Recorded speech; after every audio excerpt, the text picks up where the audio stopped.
edition of Christians in Policy, reaching you live from the Advent Cable Network Nigeria Television, ACNN TV. I am Smart Simon Joseph Unuaya JP. He is the Director for Civic and Political Affairs, Church of Nigeria Anglican Communion, and the chaplain to the National Assembly. You're welcome, sir. Thank you. Good to have you. Thank you. It is reported that rival cult groups have been fighting and killing themselves after the election in Edo State. And this has also led to the kidnapping of a lot of people and armed robbery attack. Today we shall be discussing insecurity in Edo State and of course in our nation. And our guest will be giving us good information on the current situation of insecurity in Edo State and in our nation at large. Now we want to start. What is the genesis of insecurity in Edo State? Well, insecurity is not completely new in Edo State.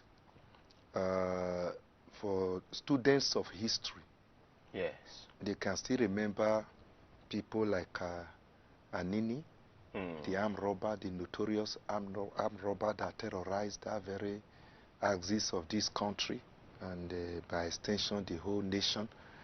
And since then, there have always been one issue or the other.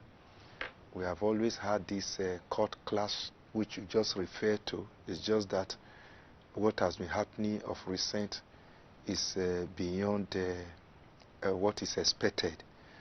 But if you ask me, yes, sir, I will pin this insecurity, the growing insecurity in Edo State, to the influx of, if I use the word, foreigners into the place. And I use it with some sense. When I mean foreigners here, and I'm not really talking about people coming from abroad. I'm talking about people flocking in from outside the state.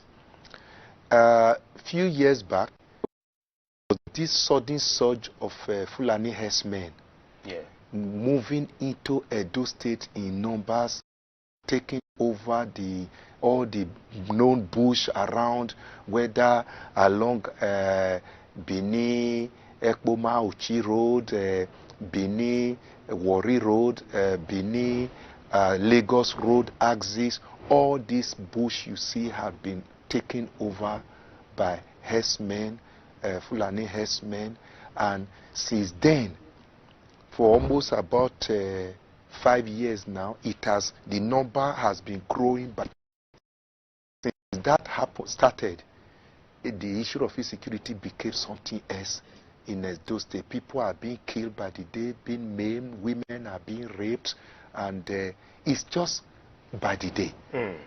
So that if we are talking about history, I really pin this one that has gotten out of hand to that. Though of recent, the release of prisoners from the prison during the NSAS, something also has contributed to it significantly to the tension on ground there now. But if you really want to trace history, it will be traced back to that about 5-6 years ago when all these herdsmen took over the whole bush in Edo State. Okay. Now, will you think that the election that has come and gone, will you think it has contributed to this situation also? Not at all. Okay. Not at all. The Edo State election have been adjudged as one of the best in the country in the recent years. Okay. And that election was very, very peaceful. Very, very peaceful. And I can say almost 90% of those have very election. Okay. And in fact, even Mr. President also congratulated the winner, congratulated the INEC for a job well done. So to that extent, I don't want to link what is happening at all to election. This is not about politics. This killing and maiming has been going on in Edo State. In fact, that was why people were scared about what was going to be the outcome of the election. That with detention, the kidnappings, the killings going on, robbery going on, how are we going to conduct a peaceful election? And as if God, and of course God actually answered the prayer. The election came and was very peaceful, and the outcome was accepted by everyone. All right, we thank you so much. Now, what will you tell us presently is happening in the state? Presently, it is a no-go area. When I mean a no-go area, it's a no-go area. I didn't want to just talk on air as somebody based in Abuja. So I decided to contact people, even this morning, on the way to the studio, to say, what is the current situation now? It's alarming. It's alarming. From the information I gathered when I was coming to the studio, when I called directly to key individuals, these are prominent individuals. It's not a question of just giving false information. I learned that from Friday till yesterday, over 30 persons have been kidnapped along Benin Ekpoma, Auchi Road, especially between Benin and Ekpoma. Over 30 persons. And the road has just been a free road for them. No police, no person along the road. And so they said the road, it was as if the mountain roadblock is every day occurrence until 3 days ago, according to the latest information, the military came and conducted an operation there, raided the area, and that was 3 days ago, and 4 days ago, and 3 days ago. So the thing came down. But they say yesterday, between 2 and 4 p.m., they took over the road again, the same kidnappers.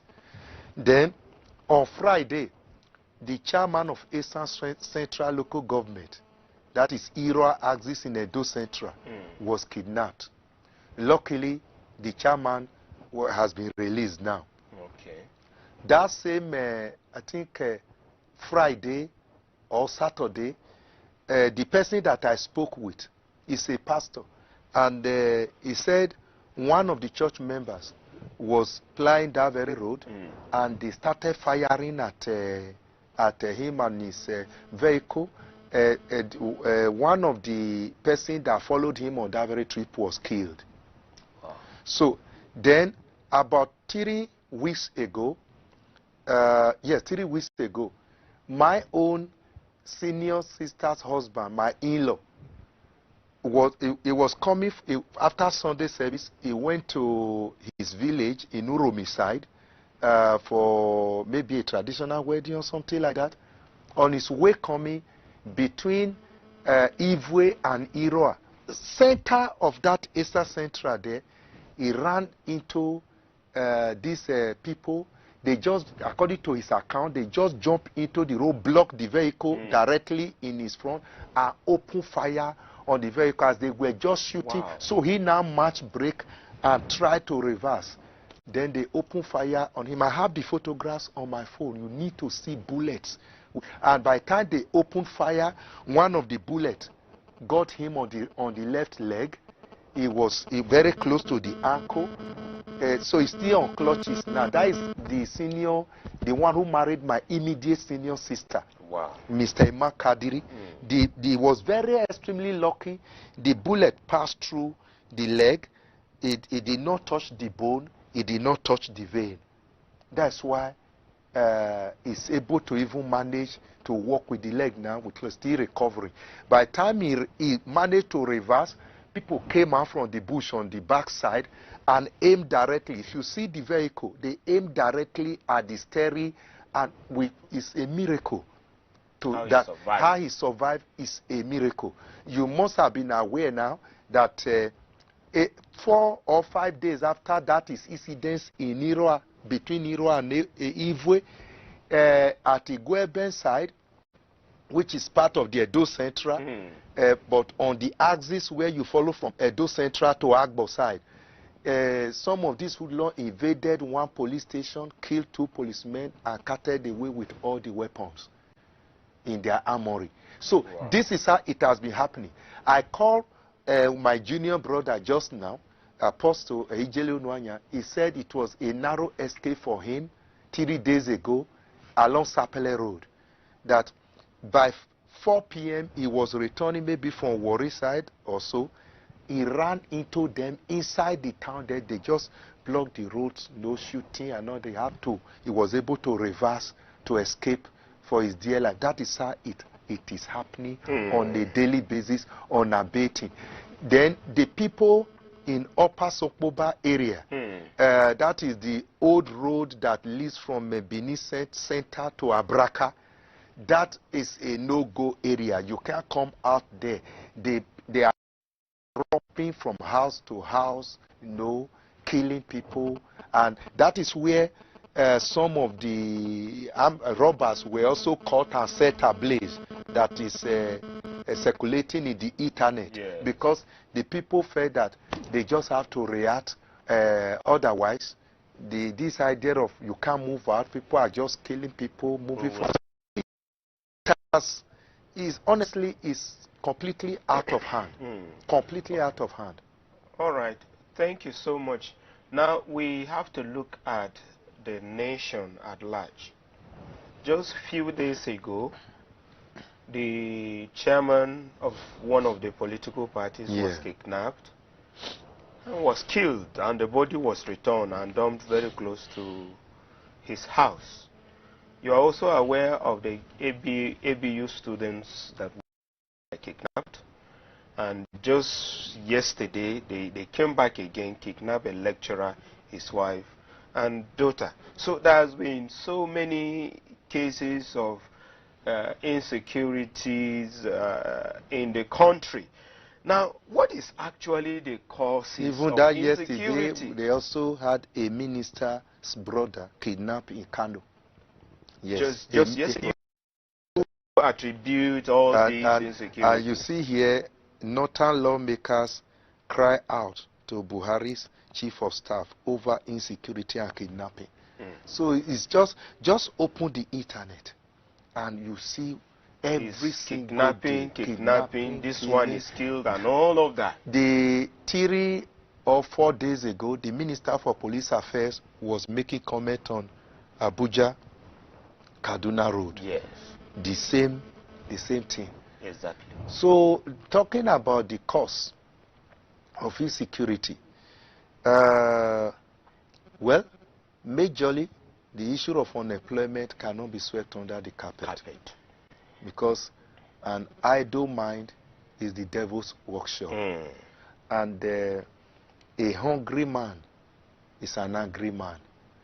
You see, you saw the outcome of the NSAS protest. I just hope that government and our leaders have learned some lessons. If we have not learned any lesson from the outcome of NSAS protest, then we have not learned anything, and then it means we really need to pray that this country will not go the way we least expected. What you saw during the NSAS, you saw people demanding for their legitimate right to live. Then, all of a sudden, we were all monitoring, watching that NSAS process on a daily basis. And all of a sudden, we saw where a twist came in when the military were threatening that if they don't stop this, they will do something. They were talking about we cannot allow any person to tamper with the territorial integrity of this nation, this, that they will come out. Then all of a sudden they were talking about Operation Python a dance or whatever. Some of us made comment that, please, this is not the time to bring out Python on the street at all. While that threat was going on, we suddenly saw what happened in Abuja. One young boy who called himself a leader of indigenes of FCT came out and was giving ultimatum and threatening every person.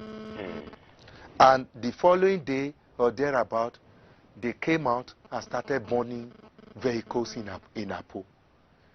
These are vehicles of either the people protesting and those of people who were not protesting, and so on and so forth. And before we knew it, it's everywhere how protesters that were smashing people's cars, burning cars, were jumping into government vehicles, tinted SUVs with covered plate, and you see people in DSS style of dressing, let me put it that way, driving. And because if you see some of those SUVs, the way they were being driven, ordinary drivers don't drive like that. Yes. These are specially trained drivers. You can see one, with door open and hanging and commanding people and using one hand to drive the SUV. And criminals with clubs in their hand, with machetes, and all of them coming to run to enter into the SUV. So these are the issues. What has been done? Has those DSS people been arrested? Somebody, a big man in DSS, retired, spoke on whether one of the television houses that he reached out to the DSS and they said they knew the people, that they were not real DSS. Where are the real people that did that thing? They said they belong to one senator. Have the senator been named? Has he been exposed? Has the aides to the senator been arrested and prosecuted? These are the issues. My own concern has been that when a crime is committed, one crime is committed, and the perpetrators are not brought to book, other criminals will be emboldened to come out, because they know that I can also do something and nothing will happen. When herdsmen were moving from place to place, killing innocent people in Nigeria, and they suddenly say, a farmer herdsmen crisis. It was invasion, it was attack, it was criminality. People moving about with AK-47, slaughtering people, innocent people in the street. So, and you just leave it, no one is arresting any person, no one is bringing any person to book. So, you don't expect crime to be solved that way. It will certainly explode. That is what is staring at us in the face now. Then you cannot rule out the question of harsh economic realities of our time. Look at what has happened for over the past 5 years. The government said they are trying, they are doing their thing, they are trying to salvage the economy and all that. I'm not an economist. But what we are seeing on the street, what we are seeing in the market is something else. Prices of things are just going up by the day for the past 5 years. It's not going down. Price of fuel has been increased how many times now within the past 1-2 years? The tariff of NEPA has been increased to an unmanageable rate. I've visited a church member, very indigent man. Look at the small room they are managing. And I was surprised. They said they'll be paying 11,000 plus for NEPA bill on monthly basis, but with the new tariff, they are now paying 19,000 plus. And I begin to wonder, how were they even able to cope with the 11,000?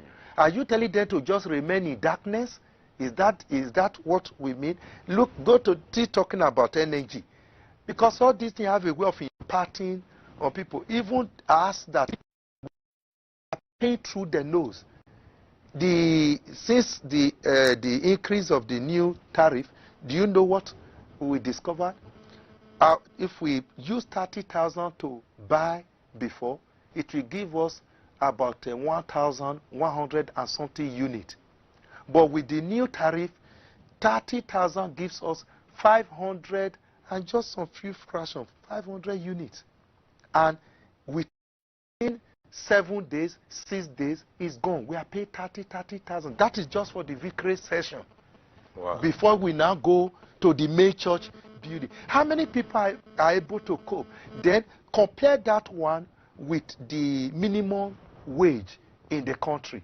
30,000, and people have been fighting crime. I'm sure that there are still some institutions that have not even, yes, and states that have not even implemented wage. Then what is the cost of a bag of rice now? And how do you expect a man with 3 children, 5 children to survive? You see, let's go back to the scripture, because this is a Christian studio. You have heard in the story where when there was famine in Israel because of drought, where it was said that 2 women came out and said, come, let's bring your child, let's kill your child and eat it. Then when we finish with eating your own, I will also bring my own out. And that tells you what desperation to survive can lead people to. When you are reading it in the Bible, it looks like a story. But that is what is happening in the country. Many people are just barely managing to survive. And that is why insecurity continues to grow. Look at when hoodlums hijacked the Insecurity something. And when you even say hoodlum, I beg to differ as an individual. Okay. I beg to differ. See, did you see the Plateau invasion of a warehouse with almost how many hundreds of thousands of people besieging one warehouse to take rice and Idomi? They didn't mind the stampede, and you call them hoodlums. That means almost every person in the state are now hoodlums. These are hungry people. These are desperate people. Will you, if you that have, at least by the grace of God, you have your salary, no matter how little, even though you cannot cover anything now, will you agree to go out to go and do that, involve yourself in that kind of a thing? No. But if you don't have a means of livelihood, a means of survival, and you hear, since last week you have not been able to feed your family, and you hear that there's a warehouse and it has been burgled and every person is there trying to get what he can get, you will be tempted to go there. What happened after they say NSAS was hijacked was a of the true picture of the situation we are now in Nigeria. And those in the corridor of power must wake up. The reaction by Nigerians against some individuals, no matter how you look at it, the majority, check the social media, check the television, interview people one-on-one, and hear what they will tell you. They are angry against leaders. They are angry against those who have. Not just those in politics. The majority of Nigeria are angry. When they see you with big car now, they are angry. When they see you spending money, they are angry. How can one person be spending? Is it normal? One person can come to, for instance, ShopRite, Next Cash and Carry, and the likes, and you see the things he's going to buy at a go is worth almost 500,000. But there's another family that does not have 500 naira to survive on. You expect there to be peace and there will be no insecurity. The earlier we wake up as a people, wake up as a government, the better for us.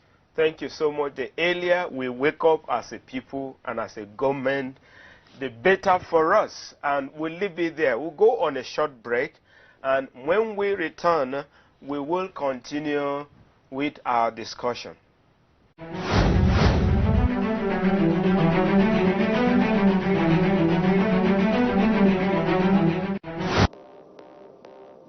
Well, for Nigerian citizens, it is in line that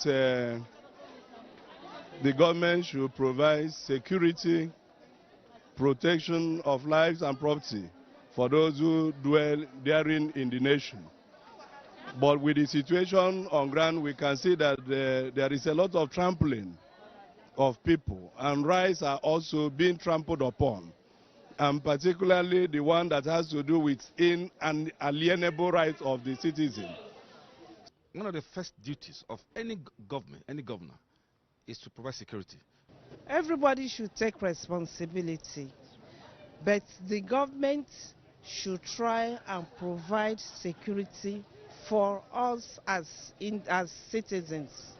But we should also try and take responsibilities. If you know where you are going that is not secured enough, please avoid such places. And some of our places like the southern Kaduna that people have been slaughtered and killed and houses burned, government should do something.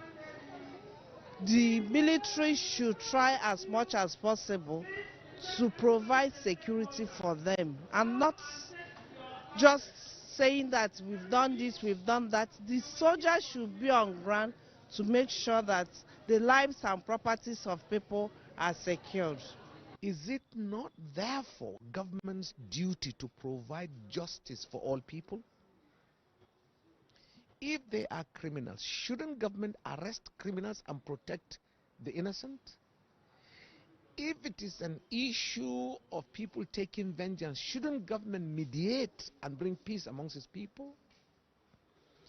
If it is foreigners, should government allow foreigners run over its territories in Nigeria? So either way, the government is just not providing a sense of responsibility in its duty, for which citizens who are oppressed should feel trust to its government.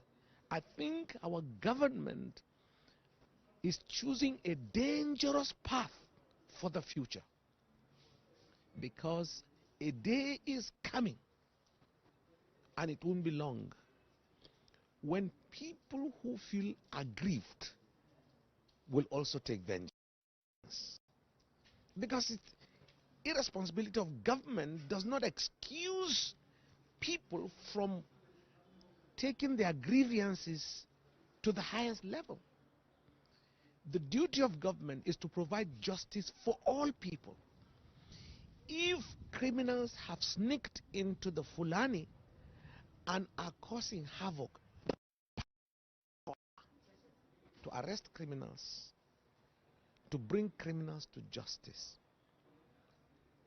The church has no power to do that. The church cannot arrest anybody. The church cannot stop government from building classrooms. The church cannot protect itself from the injustice of any government. The church cannot. The church right now in parts of Plateau State and most of parts of northern Nigeria is an oppressed entity. And the government needs to change not only that perception but the reality, so that we all can live in peace. And why is that so? It is so because Nigeria did live in peace until recently. It was possible in Nigeria for Fulani to live in a community, and if a Fulani cow strayed into somebody's farm, the farmer reports to the Ardo sees the village head, the issues were settled. How come now Fulani cows can eat cabbages, eat pepper, eat tomato, eat maize, eat acha, and nothing will happen? In fact, on top of it, the farmer is killed.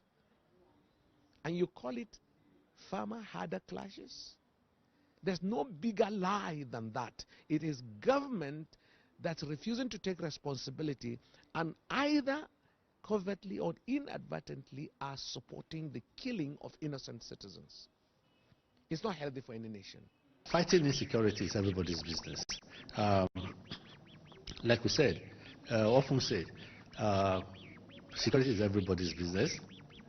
Also, peace is everybody's business. Because we all have to work together to ensure peace in our society, in our community. So it's everybody's business. The government has to provide a conducive environment for people to contribute their quota to development. And that is why when we talk about the policing and police functions, in internal security, the police must be able to, must be put in a position that they will be able to play their role effectively in enhancing internal security in any nation, which is their primary responsibility. And the armed forces must also be in a position, to be able to ensure that the territorial integrity and sovereignty of the nation is adequately taken care of, and also playing their subordinate role, not subordinate role, playing a secondary role, kind of, in supporting the the security within the nation, which is why sometimes you see the army being called out, the military being called out, when there are acts of insecurity in the nation. So it's everybody's going, the government, federal government, state governments, local governments, even at what levels, and individuals, we all have roles to play. And sometimes too, and very importantly, I will talk about local ownership. Local ownership means that there are people who have a means to supporting others, who have a means to ensuring that the government is supported as well, and so on. They play their roles effectively. We have people who are so wealthy enough to be able to support others, to get them out of poverty, and so on. So when people like that...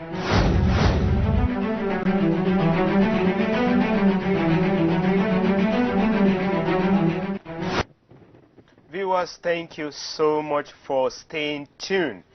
This is still the Christians in Politics, reaching you live from the ACNN TV studio here in our nation capital, Abuja. And we have been discussing the insecurity in Edo State and in our nation. And we've been in the studio with the Venerable Joseph Unuaya. And we want to continue our discussion, but we want to encourage our viewers, wherever you are in the nation, please feel free to call us and to tell us the current situation of security or insecurity where you are right now, so that we'll be able to know what is happening there. Now, Venerable, what can you advise the mercies to do to help in order to fight the insecurity in Edo and, of course, in our nation at large? Is there anything we can do on our own part as citizens? Let me not use masses. Citizens, I think, is appropriate. Well, this is a very difficult one, really, but I have to say this, that survival is very key when there's this kind of insecurity. And what I will say first of all is that if where you want to go to, whether traveling or whatever, any sport you want to go to, what you are going to do there is not a do or die affair. Please avoid it. Stay at home to at least to keep yourself alive. With my interview with many people in my state, Edo State, I discovered that majority, in fact, one told me yesterday, on one we know they go out again, is one way to survive. And that is one. This is not the time of crisscrossing the country in the name of burial, in the name of wedding, no, just traveling on the road when you know that you only know when you start the journey, you don't know whether you are going to end the journey. Exactly. So if my in-law had died the other day on his way coming from that wedding, what would have been the story? That would be the end. It threw the wife and the children into confusion. So let's avoid any journey that is not a do or die affair. That is very important. Then secondly, it is time to also invest on personal security. Look at the case of the chairman of the APC for Nasarawa State that was picked up from his house on Saturday, and the following morning the dead body was discovered. you know, I begin to wonder how it became easy for them to get entrance into the house of a state chairman of APC. So, just hold on, we have a caller. Pastor Adeyemi calling from Benin City. Please go ahead and make your submission. Hello. Good morning, Pastor Adeyemi. Hello? Yeah, we can hear you. Please go ahead. Okay, the matter on ground, the issue of insecurity. Yes, sir. The issue of insecurity, like the pastor was talking on air there. Like I said, I'm a pastor from Benin. I say at area here. Okay. So a few weeks ago, I was coming from Auchi. Just exactly, these people came out from bush. Few minutes after 7, they raided my vehicle with gun. It was by the grace of God that God brought me home. So, wow. I'll be sincere to you, the insecurity in this area is so bad. It's so bad. We have to be sincere. And I think my advice is that the government should wake up. Because I believe the responsibility of every reasonable and reliable government is security for the people first. And I think we are not seeing anything. We are not seeing any security. We are not seeing any security now. And that is one of their promise for us. All right, thank you so much, Pastor Adeyemi. They have failed woefully. And like my big brother there is talking on air, scarcity, hungry, and an hungry man is an angry man. All these youth you are seeing outside, if they are engaged, go to Upper, go and see youth. If they are engaged, nobody will think of carrying gun. That is it.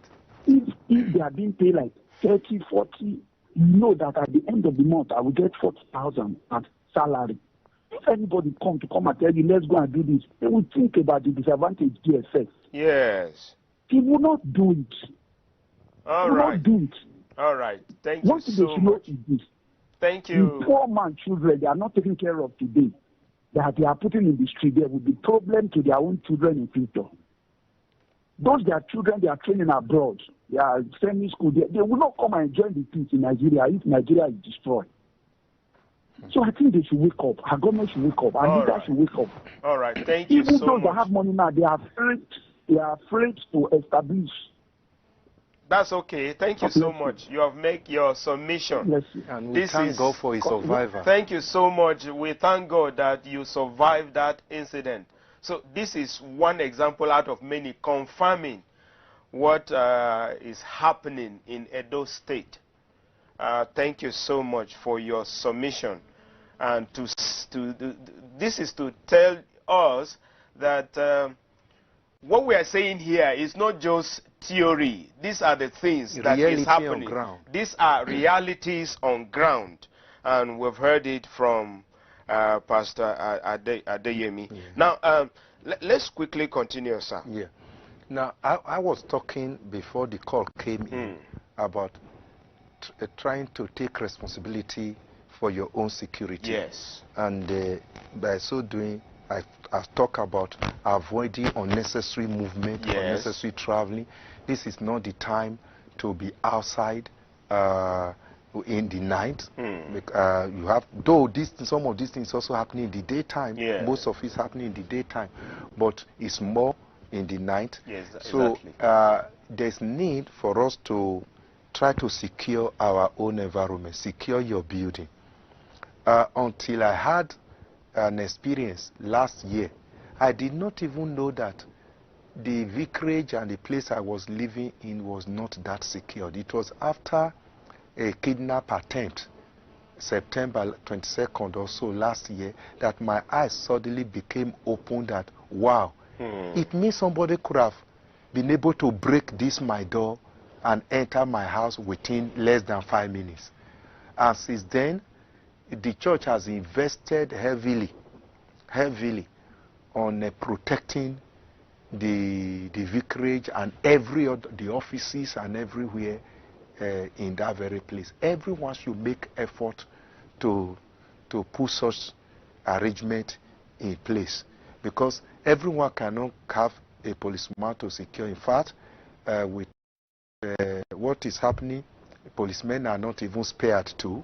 You heard of police station being attacked, their guns being taken away. So the question of just one policeman even watching over you in your compound, or two of them, is not even going to suffice if there's an incident. But at least something that will deter them from getting access.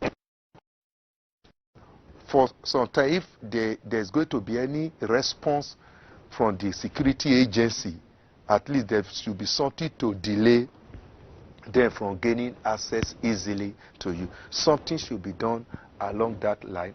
And this is the time for us to also depend upon God. We have to say that, because security ultimately is in the hand of God. You heard of our testimony at, in the diocese that last year, that before that incident that happened on a Sunday night by 3 a.m., by 5 p.m. in the afternoon, God revealed it to my wife that kidnappers will be coming.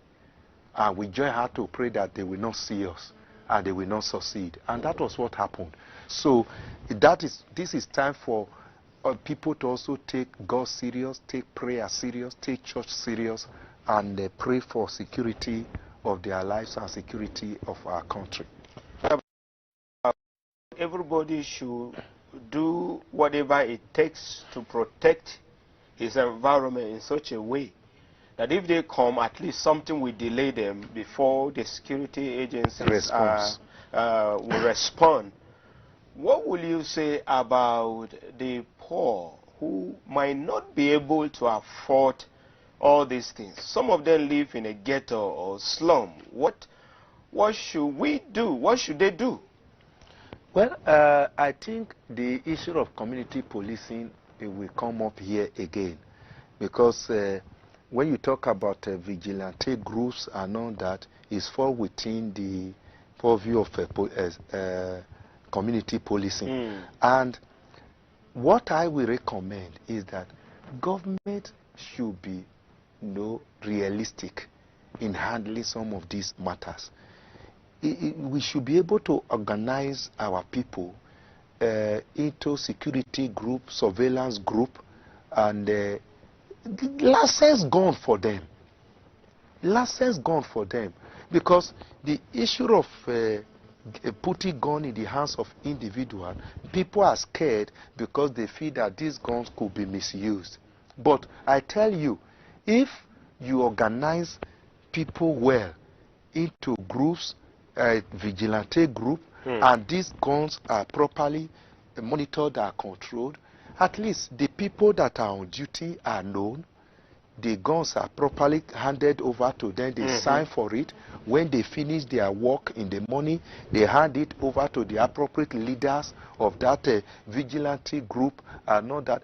You discover, if you do it that way, our environment will be more secure. One thing about insecurity is that the criminals only rely on their firing power. Yes. They rely on the fact that they have gun in their hand. Without gun, they are as powerless as any other person. Yes.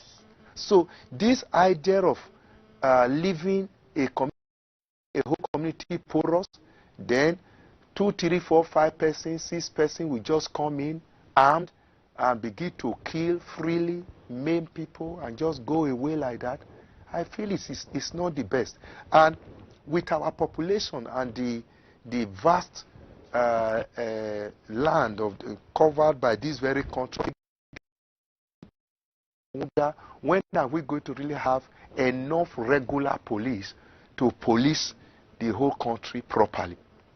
So, in the spirit of community policing, the government should take some practical steps to make community heads, royal fathers, and all that to organize their community policing. Yes, organize the people into vigilante group. Of course, the people on their own have taken some of these steps, but the scary thing is that once you come out as a vigilante group and you are not armed, you can do nothing. It's as good as exposing yourself. To be killed. You can't do anything. So this is the issue. Government should begin to think. The members of the National Assembly should begin to think of how to review our constitution, how to change certain things so that we can live. Any person, as where we are now, this is not the time for argument. Any person can be a victim. Yes. My brother-in-law escaped 2 weeks ago. My junior brother, a pastor, escaped 3 days ago. They were lucky. We can say, okay, not everybody. Is it every person that was that lucky? No. Yeah. So it's time for government to rise up and do something, and to make sure that they bring people to book. All right. Government should rise up and do something to ensure that they bring the perpetrators of this evil to book. Now, what does the danger of insecurity pose on the economy of our nation? You know, the issue of recession has come up. Could it be that this insecurity everywhere has contributed to what the nation has... I have no doubt about that. I have no doubt about that. I've been talking about the issue of even hunger that is growing in the land. When there is food shortage, there will be inflation. Yeah, there will be inflation. And for the past 5 years, many people have been scared out of their farms. People can't go to farm to do anything.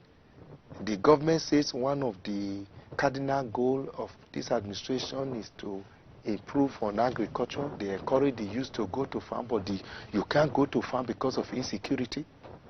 If you are going, you are not sure you will come back. Exactly. If you go and plant anything, the cattle will come in and eat it up. Like somebody was saying when during the bridge on this program, that they will just come eat everything up, and if you are not lucky, they kill you. So how many persons want to go to farm? How many persons want to go and go to the bush now? So why would there not be inflation? Why would there not be food shortage?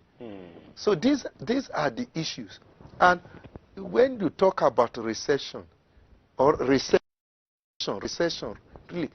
so many factors combine to put a country into recession. Exactly. How many persons want to come and invest in a country of this nature now? That is it. How many foreigners will want to come and invest in Nigeria under this circumstance? And we cannot live in isolation. We need investors to come and support government. If you were an investor based in abroad, will you want to come and invest in this kind of where there is insecurity? Where there is insecurity, where you cannot move? I will not think about it. How will you think about it? Because your life and your investment is at stake. It's at stake. It's not safe. It's not safe at all. And with what happened after that, NSAS something, the aftermath of it, when it was hijacked, with what you saw in the street, if you are an investor, will you want to come and invest Not at all. in a country like that anything can explode at any time and you lose what you invested? No one. So this is where government just have to sit up. And the funny aspect of it is that the body language and everything is speaking contrary things. The current government to the NSAS protest is not helping. No, they are not looking for solution to the problem. See, they are witch-hunting people. Yeah, you see, it's like witch hunt now. People are being arrested, people's accounts are being frozen, people's passports are being seized, and people are being detained. And even when CNN came with a documentary see the of what antagonism happened, towards them and all that. I hope you are aware that in the British Parliament yesterday there was a robust debate. So why should a legislative arm of government for him to be the one to be debating on how to solve our problem. When we have our own parliamentarians. Our own parliamentarians, we have state assembly, we have the House of Rep, we have the Senate. No serious resolution has been taken to solve this problem. So it's really sad. And may I just quickly say this before the time runs out, that the position of the royal fathers after the NSAS protest was so disgusting that the royal fathers, the emirs, the obas, and the kings, all of them gathered together, and they went to this, according to one of the royal fathers that was interviewed in AIT from this Ilaje area in Ondo State. He said what they recommended to government was to shift their attention from the youth and the protesters on the street. They should focus attention on pastors, on clergy. That clergy were the people sponsoring the youth. I mean, that idea is so weird, honestly. And do they know what the pastors are doing to calm Nigerians down? The way pastors are preaching to raise the hope of suffering people in this country. If there were no pastor to be preaching messages of hope, messages of giving people assurance that there could be breakthrough. We have Reverend Colonel Michel Andy from Kaduna. Please go ahead and make your submission, sir. Hello, Canon.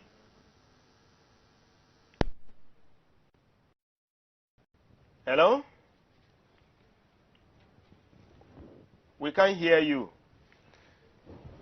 So as I was saying, pastors, clergy are doing so much to calm down nerves in Nigeria. And why they are doing that, and you see that there's no commensurate response from those in authority, that is why pastors sometimes tend to make statements that seems to, if you like, say they are attacking those in authority, but it's not really meant to attack those in authority. The duty of men of God is to point those in the corridor of power. Just hold on, we have a caller. Reverend Colonel Michel, please go ahead and make your submission, sir. Well, I want to really thank God for the topic you are looking at. Yes, sir. It is very, very essential. The problem we have is that our leadership only take interest on things that concerns them. Exactly. Most often, when it's not directly affecting them, they seem not to do anything. Exactly. Take, for instance, the NSAS. Immediately after the program, they swing in arresting the people who were involved. Yes. Now, how they manage to get... Exactly. But if they will put such energy towards in fighting insecurity, it will help us. Nigeria have so many potentials, and we can grow beyond what we are. Exactly. All we need to do is to have this nation at heart. Now, it's not affecting them. It's no more their business. But once it begins to affect the leaders, you will see they will begin to fight against it. And I pray it will not get to that point when it will become a national problem. Yeah.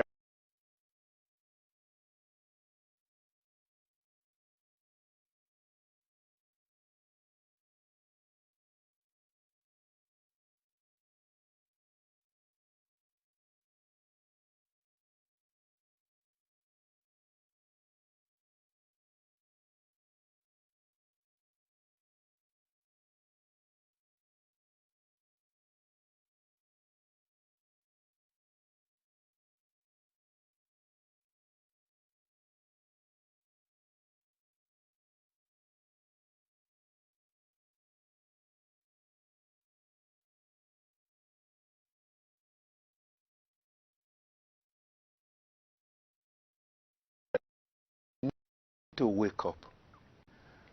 Security personnel need to wake up. They are paid to protect citizens. And the citizens are being killed by the day. They need to wake up. What was the main thrust of the NSAT protest? Citizens are being brutalized, are being killed on the street by the police themselves. The security themselves. Yes. So, and you will always hear, "I will kill you and nothing will happen." Nothing will happen. It comes so often. It happened to me in FCT here, center here, just directly opposite the military headquarters, where you have that's headquarters for both Army, Navy, and Air Force. I was driving down with my wife in the car, and they blocked the road, the junction. So I just said, let me roll down my glass to ask question from one of the military men there, that, Oga, please, where, because I don't want, if I want to reverse, I will be driving against traffic. So where can I follow to get, since this place has been blocked? I say, how dare you ask me a question? Come out of this car. He cracked his gun. Come out. I shoot you. Please, it's just a question. He asked me, sit down on the road. I said, why do you want me to sit down? Who are you? By the time I say chaplain to the national, he said, yes, we are looking for people like you to even kill. a man on uniform, sit down. And by the time he cracked his gun, I was forced to sit down on the floor. And he said, get up and move to the gutter. I will waste your life now. My wife was begging. These are the kind of things we don't want to see again. Yeah. The security men need to wake up. And for those states, which is our main focus today, because of NSAS, that some these things were burned, does not mean that policemen should enter their houses. I learned that their salary have been increased, which is a fallout of the NSAS. Then you should do your job. All right. Do your job. You can't abandon the street for armed robbers and killers to be roaming about without doing your job. All right. Thank you so much, Venerable Joseph Unuaya, the Director of Civic and Political Affairs, Church of Nigeria, and the Chaplain to the National Assembly. Thank you so much for making your submission. Thank you for having me. Viewers, this is where we call it a day. Please remember, security is everybody's business. Please be vigilant and be watchful. God bless you. Until we come your way again, same time, same station next week. I am Smart Simon.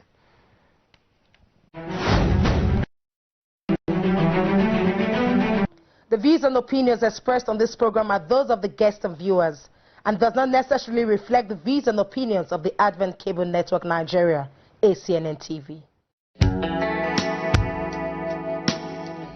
Why do we fall ill? Is it possible to stay without falling ill? Is God interested in our health? Can we get access to cheaper health anywhere